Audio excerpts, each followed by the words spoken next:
불법 계엄 선포에 가담한 혐의를 받고 있는 박성재 전 법무장관에 대한 두 번째 구속영장 심사가 5시간가량 진행된 뒤에 끝이 났습니다. 법원 취재기자 연결해 보겠습니다. 진기훈 기자.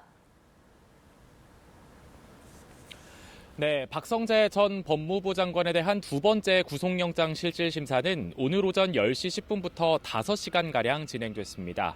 박 전 장관은 법원에 들어서면서 특검이 무리하게 영장을 청구했다고 생각하느냐는 취재진 질문에 자신의 입장에는 변화가 없다고 답하며 특검의 무리한 영장 청구라는 기존 입장을 재확인했습니다. 또 심사가 끝나고 법원을 나서면서는 두 번째 영장 심사를 받은 소회와 또 권한남용 문건 작성을 지시했는지 등을 묻는 취재진 질문에 아무 대답을 하지 않고 법원을 빠져나갔습니다. 앞서 내란 특검은 지난달 9일 박 전 장관에 대한 구속영장을 신청했지만 법원은 지난달 15일 영장을 기각했습니다. 박 전 장관의 계엄 당시 위법성 인식에 대해 다툴 여지가 있고 또 도주나 증거인멸 염려에 대한 소명도 부족하다는 이유였는데 특검은 보강 수사를 거쳐 지난 11일 다시 구속영장을 청구했습니다.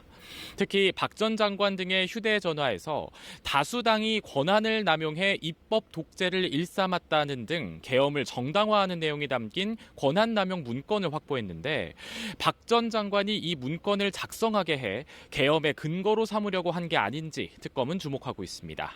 이에 박 전 장관 측은 당시 작성자들이 박 전 장관의 국회 진술용 자료 정도로 생각했다며 계엄 정당화 문건이라는 특검 측 주장을 부인했고 또 계엄 선포 당시 법무부 장관의 통상 업무를 한 것뿐이라는 기존 입장을 유지했습니다.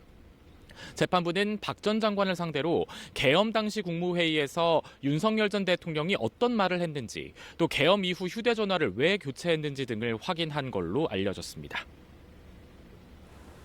네, 지금은 어제 체포된 황교안 전 국무총리에 대한 구속영장 실질심사가 진행 중이라고요. 네, 그렇습니다. 박 전 장관 심사에 이어 오후 4시쯤부터는 황교안 전 국무총리에 대한 구속영장 실질심사가 진행되고 있습니다. 앞서 내란 특검은 어제 황교안 전 총리에 대한 체포영장을 집행했고 또 같은 날 바로 구속영장을 청구했는데요.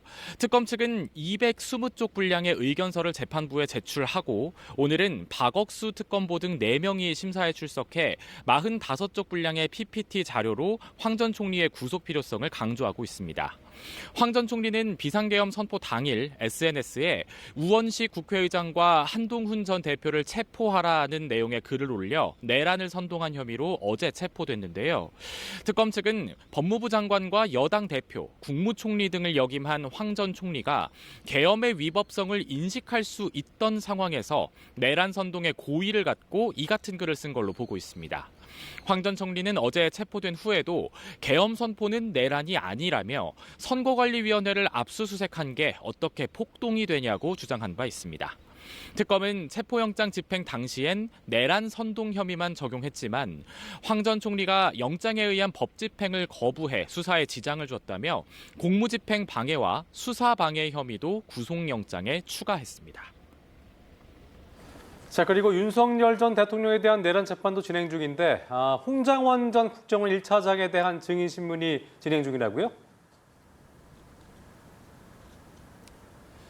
네, 그렇습니다. 오늘 법원에서는 윤석열 전 대통령의 내란 우두머리 혐의 재판도 오전부터 시작돼 지금 진행 중인데요.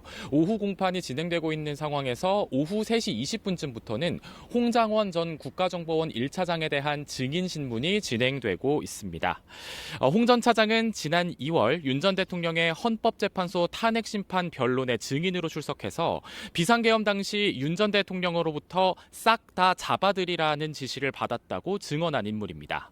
또 여인형 전 국군 방첩사령관과 통화하며 계엄 당시 더불어민주당 대표였던 이재명 대통령과 한동훈 전 국민의힘 대표 등 주요 정치인들의 체포 명단을 받아 적었다고도 증언한 바 있는데요.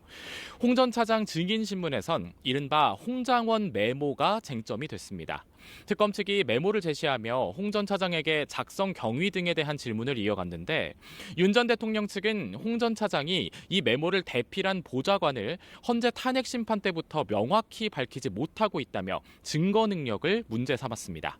이 과정에서 윤 전 대통령도 직접 발언하며 메모의 초고가 알아볼 수 없을 정도의 필체고 또 보좌관이 대필한 메모와 비슷하지도 않다고 주장했습니다. 지금까지 서울중앙지방법원에서 전해드렸습니다.